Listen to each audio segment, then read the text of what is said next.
बिस्मिल्लाहिर्रहमानिर्रहीम, अस्सलामु अलैकुम। उर्दू पॉइंट न्यूज़ रूम में खुश आमदीद। मैं हूँ आपका मेज़बान रुखशान मीर। 45वें अमरीकी सदर डोनाल्ड ट्रंप ने जैसे ही अफगानिस्तान और साउथ एशिया पर अपनी पॉलिसी जाहिर की तो पाकिस्तान के लिए सख्त अल्फाज का इस्तेमाल किया। पाकिस्तान में सोशल मीडिया सार्फिन और मुख्तलिफ हलकों में इस बयान के बाद डोनाल्ड ट्रंप की उस तकरीर के बाद सख्त तशवीश पाई गई है। अभी आप मेरे पीछे जिस तरह से स्क्रीन पर देख सकते हैं, अपने स्मार्टफोन्स और लैपटॉप्स की स्क्रीन्स पर भी देख सकते हैं, कुछ तस्वीर हैं। मुल्तान नवाज यूथ विंग के कारकुनान ने भी प्रोटेस्ट किया है, कहा है डोनाल्ड ट्रंप मुर्दाबाद, पाक आर्मी जिंदाबाद। डोनाल्ड ट्रंप को इस तरह का बयान नहीं देना चाहिए था। मुख्तलिफ मकामात पे, मुख्तलिफ मार्केट्स में मुख्तलिफ जो लोग हैं जो मुख्तलिफ मकातब फ़िक्र से ताल्लुक़ पाकिस्तानी हैं, वो डोनाल्ड ट्रंप की इस तकरीर को लेकर सख्त परेशान हैं। पाकिस्तान के army chief general Qamar Javed Bajwa ने इस हवाले से क्लियर मौक़िफ़ अपनाया है। Army chief general Qamar Javed Bajwa का कहना था कि हमें किसी किस्म की इमदाद की कोई ज़रूरत नहीं है। डोनाल्ड ट्रंप और अमेरिका अपनी इमदाद अपने पास रखे, अलबत्ता हमारी कोशिशों, काविशों और जदोजहद को तस्लीम किया जाए। उसके साथ चेयरमैन सेनेट रज़ा रबानी ने भी सख्त अल्फाज इस्तेमाल किए हैं और कहा है कि अगर अमेरिका ये चाहता है कि पाकिस्तान उसकी फ़ौज का कब्रिस्तान बन जाए तो हम अमेरिका को पाकिस्तान में खुशामदीद कहते हैं। पाकिस्तान हुकूमत को भी सख्त जवाब देना चाहिए। पाकिस्तान के वज़ीर ख़ारजा ख्वाजा आसिफ जो अमेरिका के दौरे पर रवाना होने वाले हैं, अमेरिका के दौरे पर जाने वाले हैं, उनको चाहिए कि अपना दौरा मनसूख कर दें, अमेरिका जाने से इनकार कर दें। यही एक सख्त पैगाम अमेरिका के लिए हो सकता है। आज हमें पाकिस्तान ने अपना मौक़िफ़ पेश क्यों नहीं किया और मुख्तलिफ हलकों में क्या बातचीत चल रही है उस पर हम तफसीली गुफ्तगू करेंगे, मगर सबसे पहले खैबर पख्तूनख्वा की मौजूदा सूरत हाल पर बात करते हैं। डेंगू मर्ज़ इस वक्त खैबर पख्तूनख्वा के रिहायशियों के लिए वबाल जान बन चुका है। आज की इतलात के मुताबिक 69 और केसेस रिपोर्ट हुए हैं डेंगू से मुतल्लिक। मज़ीद परेशानी और वहाँ पर जो बीमारी है, डेंगू की जो सूरत हाल है, वो मज़ीद कशीदा होती जा रही है।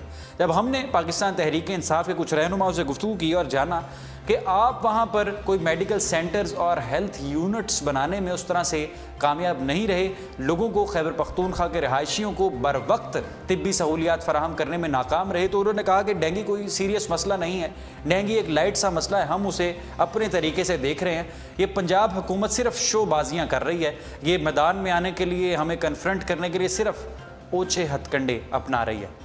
आज वज़ीर आला पंजाब शहबाज शरीफ साहब ने पश्तो ज़ुबान में एक हेल्पलाइन की बुनियाद भी रख दी है जो पश्तो में बात किया करेगी पंजाब से, और खैबर पख्तूनख्वा में रहने वाले जो पश्तो बोलने वाले जो हमारे भाई हैं जो पाकिस्तानी हैं उनको गाइडेंस फराहम करेगी। खैबर पख्तूनख्वा में मौजूदा सूरत हाल क्या है? पंजाब हुकूमत ने जो शेयर किए हैं फिगर्स, उनके मुताबिक 2062 लोगों को अभी तक पाकिस्तान से जो पंजाब से टीम गई थी डॉक्टर्स की, वो उनको ट्रीट कर चुकी है। 595 लोगों की स्क्रीनिंग हो चुकी है और इन 595 में से 175 को डेंगू डायग्नोज हुआ है। खैबर पख्तूनख्वा में मौजूदा सूरत हाल क्या है? हमारे साथ टेलीफोन लाइन पर मौजूद हैं पेशावर से सीनियर सहाफ़ी वाजिद हूती साहब। अस्सलाम वालेकुम। वालेकुम सलाम। बहुत शुक्रिया अपना कीमती वक्त देने के लिए। उर्दू पॉइंट को हमारे नाजरीन को आगाह कीजिए, आप खैबर पख्तूनख्वा में हैं, डेंगू पे किस कदर काबू पा लिया गया है, वहाँ पर क्या लोग परेशान हैं?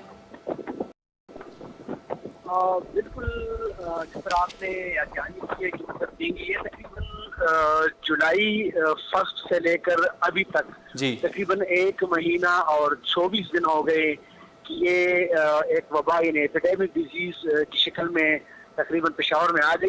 इसमें पिश्तखड़ा इलाका, तहकाल बाला और तहकाल ज़ीरीन और इसके साथ साथ वर्ष करोड़ जो कि काफ़ी गुंजान आबाद इलाके हैं, इसमें डेंगू वायरस की वजह से जो बुखार लोगों को लगा है उसके मुताबिक मैं आपको ये बताया चलूँ कि जो सरकारी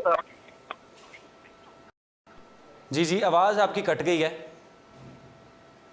हमारा राब्ता उनके साथ वाजिद हूती के साथ मुनक़ता हो गया। पेशावर से सीनियर सहाफ़ी हमारे साथ मौजूद थे और उनसे हम तफसीलात जान रहे थे खैबर पख्तूनख्वा में हस्पतालों की क्या सूरत हाल है और लोगों की। जी दोबारा हमारे साथ उनका राब्ता बहाल हुआ है। वाजिद हूती पेशावर से हमारे साथ मौजूद हैं, सीनियर सहाफ़ी। अस्सलाम वालेकुम। राब्ता उनके साथ बहाल किया जा रहा है। खैबर पख्तूनख्वा में डेंगू मर्ज इस वक्त वबाल जान बन चुका है। आज की खबर के मुताबिक तकरीबन 59 मजीद केसेस रिपोर्ट हुए हैं। लोग परेशान हैं। पंजाब से जो डॉक्टर्स की टीम थी वो भी खैबर पख्तूनख्वा में अपने मेडिकल यूनिट्स लगाए हुए हैं और लोगों का वहाँ पर इलाज मुआलजा जारी है। वहाँ पर हस्पतालों की क्या सूरत हाल है हम जानने की कोशिश कर रहे थे वाजिद हूती से, मगर उनके साथ हमारा राब्ता बहाल नहीं हो पा रहा। जैसे ही राब्ता बहाल होगा उनसे बात करेंगे, मगर सबसे पहले चलते हैं अब दूसरी खबर की जानिब। अमरीकी 45वें सदर डोनाल्ड ट्रंप की तकरीर और पाकिस्तान में उसका रद्द-ए-अमल। आर्मी चीफ कमर जावेद बाजवा खुलकर सामने आए हैं और army chief general Qamar Javed Bajwa ने कहा है कि हमें किसी किस्म की इमदाद की ज़रूरत नहीं, किसी किस्म की एड की ज़रूरत नहीं। हमने जो कोशिशें की हैं, ऑपरेशन ज़रबे अज़ब, ऑपरेशन रद्दुल फसाद, पाकिस्तान के कोने कोने में जो हमने कुर्बानियाँ दी हैं, हमारी सिविल क़यादत ने, हमारे सिविलियंस ने, हमारे फ़ौजियों ने जो कुर्बानियाँ दी हैं, अपनी जानों का नजराना दहशतगर्दी में, दहशतगर्दी करने वालों के ख़िलाफ़ लड़ने में, दहशतगर्दों के हाइड आउट्स ख़त्म करने में जो अपनी जानें गंवाई हैं उनको तस्लीम किया जाए।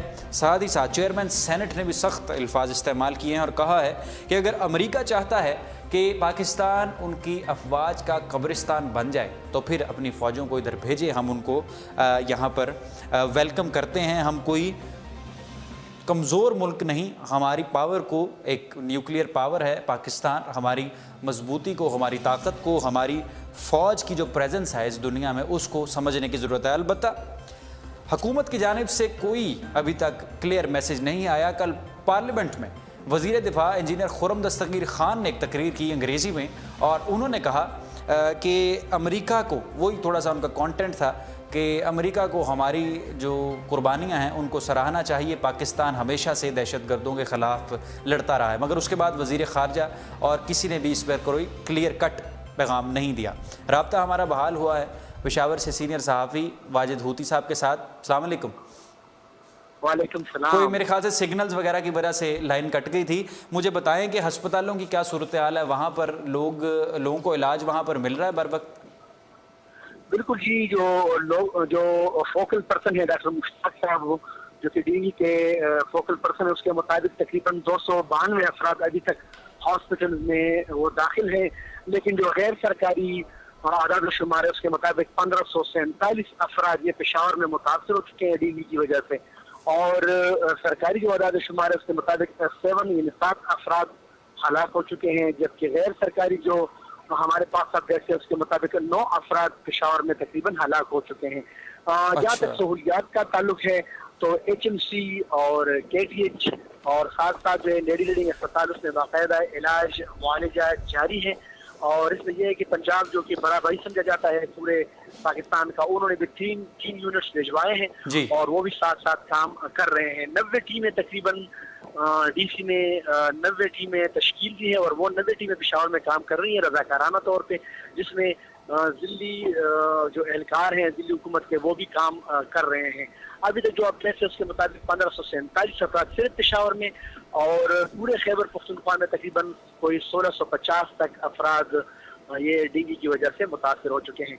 सवाबी से 3 केसेस सामने आए हैं, बाजौड़ एजेंसी से 2, पेशावर से 4, बाजौड़ एजेंसी से 2, मर्दान जो कि सेकंड बेस्ट सिटी है उनसे तकरीबन 4 केसेस रिपोर्ट हो चुके हैं, 4 सदर से तकरीबन 3 केसेस रिपोर्ट हो चुके हैं। जी वाजिद साहब, वहाँ पर परवेज़ खटक साहब या कोई और जो सीनियर क़यादत में से खैबर पख्तूनख्वा की सूबाई हुकूमत में से वो आके अयादत किया, उन्होंने मरीजों के अस्पताल को विजिट किया अस्पतालों को? बिल्कुल, आपको ये बताया चलूँ कि ना तो वज़ीर आला खैबर पख्तूनख्वा उन मरीजों की बीमारपुरसी के लिए गए हैं, ना जो सेहत के वज़ीर है वो गए हैं।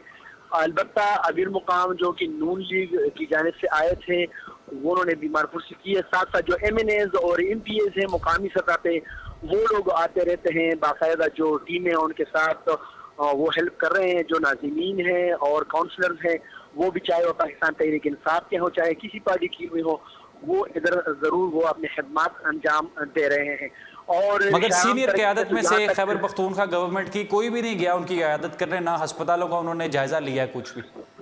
बिल्कुल बजा फरमाया, अभी तक कोई भी नहीं गया, बल्कि परवेज़ खटक साहब ने उन्होंने सीम हाउस में मतलब अपने सेक्रेटरी में प्रेस कॉन्फ्रेंस किया था और बाकायदा वहाँ से हिदायत जारी कर रहे हैं। शाहराम खान जो सेहत के वजीर वो भी हिदायत जारी कर रहे हैं और इलाज मुआलजा जारी है, लेकिन किसी ने अभी तक विजिट नहीं किया प्रॉपर तरीके से। वो तो वाजिद साहब ये भी मानने को तैयार नहीं, जो मेरे साथ आपने फिगर शेयर किए हैं कि 9 अफराद हलाक हो चुके हैं और इतने सैकड़ों लोग जख्मी हैं, वो तो ये भी नहीं मानते, वो कहते हैं हलाकतें नहीं हुई वहाँ पर। बिल्कुल, उन्होंने बाकायदा तौर पे हॉस्पिटल्स पे ये पाबंदी भी लगाई है तर्जमानों पे कि आप लोग ये अपडेट न दे दिया करें मीडिया को, लेकिन फिर भी मीडिया को अपने सोर्सेज से और मुख्तलिफ जगहों से ये मालूमात फराम हो रहे हैं। और अभी जो फोकल पर्सन है डीगी के डॉक्टर मुश्ताक, वो भी साथ साथ हुकूमत के अहकामात के मुताबिक हमें अपडेट दे रहे हैं, लेकिन सरकारी जो आदाद-ओ-शुमार है उसके मुताबिक 7 अफराद और गैर सरकारी आदाद-ओ-शुमार के मुताबिक 9 अफराद पेशावर में हलाक हो चुके हैं। जी, बहुत शुक्रिया वाजिद हूदी साहब, सीनियर सहाफ़ी पेशावर से हमारे साथ टेलीफोन लाइन पर मौजूद थे और उन्होंने हमें बताया कि 9 अफराद डेंगू मर्ज़ की वजह से अब तक हलाक हो चुके हैं। 1547 सिर्फ पेशावर में, जबकि 1650 पूरे खैबर पख्तूनख्वा में लोग डेंगू की बीमारी की इस बीमारी में मुब्तला हैं और अभी तक कोई सीनियर क़यादत, कोई वज़ीर परवेज़ खटक साहब या कोई और जितने भी लोग टीवी पर आते हैं, प्रेस कॉन्फ्रेंसेस करते हैं, वो अभी तक खैबर पख्तूनख्वा में हस्पतालों में नहीं गए, लोगों से नहीं मिले, बीमारों की आयादत नहीं करने गए। इमरान खान साहब भी टूरिज़्म तो डिस्कवर कर रहे हैं मगर लोगों से मिलने नहीं जा रहे। ये एक अलमिया है, ऐसा क्यों है? और दूसरी बात ये है कि ये जो लोग हलाक हुए हैं, जो लोग शहीद हुए हैं इस बीमारी में, जिन लोगों ने अपनी जानें गंवाई हैं, ये सूबाई हुकूमत तस्लीम भी नहीं करती, मानते भी नहीं। जब हम किसी रहनुमा को बताते हैं कि वहाँ से सहाफ़ी रिपोर्ट कर रहे हैं कि 9, 10, 8 इतने लोग डेंगू की वजह से अपनी जान खो बैठे हैं, तो मानते नहीं, कहते हैं ये फिगर्स गलत हैं, ये आपको गलत मालूमात पता चल रही है। और वाजिद हूदी साहब पेशावर से, उन्होंने हमें बताया कि उनके फोकल पर्सनस को मना भी किया जाता है, उन पर पाबंदी भी लगाई जाती है और उन्हें कहा जाता है कि आप सच ना बताएं, ये मीडिया में बातें, ये खबरें ना चलाएं, ये लोग बताते हैं और उनसे हमारी सूबाई हुकूमत की फिर क्रेडिबिलिटी ख़राब होती है। तो ये अलमिया है और ये अफसोसनाक बात है और मैं इस पर ख़ुद पर्सनली भी बड़ा परेशान हूँ कि इस तरह से नेगलिजेंसी आखिर खैबर पख्तूनख्वा की प्रोविंशियल गवर्नमेंट खैबर पख्तूनख्वा में क्यों दिखा रही है। इंतहाई अफसोसनाक बात है। अब परवेज़ खटक साहब को भी जाना चाहिए, इमरान खान साहब को भी जाना चाहिए। ये जो लोग शहीद हुए हैं, जिन लोगों ने अपनी जान गंवाई है, जो लोग हस्पतालों में हैं, उनकी अयादत की जाए, इनके घर वालों के साथ, अहलो अयाल के साथ उनके पास जाया जाए, उनकी तमाददारी की जाए, उनसे अफसोस किया जाए। बहुत अफसोसनाक बात है। अब बात करते हैं कुछ इंडिया के हवाले से। कुछ महीने कबल भारत के एक फ़ौजी एहलकार तेज बहादुर, जिन्होंने एक वीडियो क्लिप बनाया था, आपको याद होगा, उन्होंने वीडियो क्लिप बनाकर दिखाया था कि जो खाने के बर्तन हैं वहाँ पर जो भारतीय अफवाज जो खाना खाते हैं उसमें किस तरह से मिलावट की जाती है, उन्हें सस्ती चीज़ें खिलाई जाती हैं, उनको ख़राब खाना खिलाया जाता है और पैसे बचाए जाते हैं। जो बजट है उनका, डिफेंस बजट इंडिया का, उसमें से पैसे खाए जाते हैं, खुर्द-बुर्द की जाती है और जो आला अफसरान हैं वो करप्ट हैं। ये वीडियो मंजर-ए-आम पर आई। भारत के प्राइम मिनिस्टर नरेंद्र मोदी ने भी इसको देखा और इस पर फिर उन्होंने बात की कि इस पर इन्वेस्टिगेशन मज़ीद होनी चाहिए। बड़े अफसरान ने भी बड़े बयानात दिए मगर उसके बाद कोई तहकीकात नहीं हुई। अब उन्होंने, जो तेज बहादुर हैं, भारतीय फ़ौज के एहलकार, एक नया वीडियो क्लिप बनाया है, ज़रा वो मुलाहिज़ा कीजिए। देशवासियों, बहुत मजबूर होकर मेरे को आपके सामने आना पड़ा है, क्योंकि आप सब जानते हैं कि मैंने पूरे भ्रष्टाचार का भंडा फोड़ करके रख दिया और दिखाया। सरकार ने, प्रधानमंत्री ने खुद वीडियो देखा और कहा, गृहमंत्री ने कहा कि जांच के आदेश कर दिए गए, जांच की जाए, लेकिन किसी प्रकार की इन्होंने कोई जांच नहीं की। ये गद्दार हैं सब के सब। मैं इन गद्दारों का चेतावनी देना चाह रहा हूं कि मैं आपको 1 महीने का समय दे रहा हूं। अगर दी आपने ठीक 25 अगस्त तक कोई जांच नहीं की और सही वो नहीं किया तो ये तेज बहादुर यादव मोदी जी, आप 56 इंच का सीना दोगे, 57 इंच का सीना है और मेरा चैलेंज है एक जवान का आपको, अगर दी आपने 1 महीने में कोई जांच नहीं की और उचित कार्रवाई नहीं की तो ये तेज बहादुर गद्दारी के ऊपर उतर जाएगा। और मैं हर उस जवान से अनुरोध करना चाहता हूं कि इन भ्रष्टाचारियों के खिलाफ खड़े हो जाइए। अगर दी मुझे हथियार भी उठाना पड़ा तो मैं हथियार उठाऊंगा, इसकी जिम्मेवारी ये सरकार होगी, क्योंकि मुझे हर जगह से जो टॉर्चर किया जा रहा है, परेशान किया जा रहा है। अरे उस दिन कहाँ थे? हर वकील ये बोल रहा था कि हम तेज बहादुर का केस लड़ेंगे, हम ये करेंगे, हम आज कहाँ है? वो कोई भी नहीं है। लेकिन फिर भी ये तेज बहादुर किसी से डरने वालों में नहीं से। अगर दी मैंने देश की शिक्षा के लिए हथियार उठाए थे तो ये बगावत के लिए भी हथियार उठाने के लिए मजबूर मत करो। अगर दी मैंने हथियार उठा ली, इसका अंजाम क्या होगा उसके जिम्मेवार प्रधानमंत्री जी आप खुद होंगे, गृहमंत्री होगा, मैं नहीं हूंगा। मेरा ये चेतावनी है सारे देशवासियों से, मेरा अनुरोध है कि हर 125 करोड़ देशवासी को वीडियो दिखाएं और बताएं या कि मुझे अन्याय, मेरे साथ जो अन्याय हुआ वो न्याय देंगे या जांच करेंगे या नहीं करेंगे, अन्यथा नहीं। तो ये तेज बहादुर यादव आज चैलेंज करके कह रहा है कि ठीक 25 अगस्त को अगर भी मुझे हथियार उठाना पड़ा तो मैं उठाऊंगा। और हर उस जवान सैनिक को मैं कहना चाहता हूं जो ट्रेन सोल्जर है, जिसके साथ नापी हुआ है, अन्याय हुआ है, अत्याचार हुआ है, वो हर सैनिक हथियार उठाएगा उस दिन इस तेज बहादुर के साथ में। तो आपने मुलाहिजा किया, तेज बहादुर जो भारतीय फौज का एक अहलकार है, कुछ महीने कबल उसने वीडियो क्लिप पे अपना एहतजाज रिकॉर्ड किया था और उसने फिर बताया मेरे साथ नारा किया जा रहा है, हर तरफ से मुझे प्रेशराइज किया जा रहा है। जो अफसरान थे उन्होंने इस सारे मामलात पर कोई तहकीकात नहीं की, मुझे डराया धमकाया जा रहा है। अगर 25 अगस्त यानी कल तक कोई मज़ीद पेशरफ्त ना हुई तो मैं हथियार उठा लूँगा। किसके ख़िलाफ़? मोदी सरकार के ख़िलाफ़ और अपने अफसरान के ख़िलाफ़, और उसका ज़िम्मेदार भी मोदी सरकार ही होगी। फिलवक्त रुखशान मीर को दीजिए इजाज़त। न्यूज़ रूम से इंशाल्लाह आपकी खिदमत में दोबारा हाजिर होंगे। देखते रहिए उर्दू पॉइंट। अल्लाह हाफ़िज़।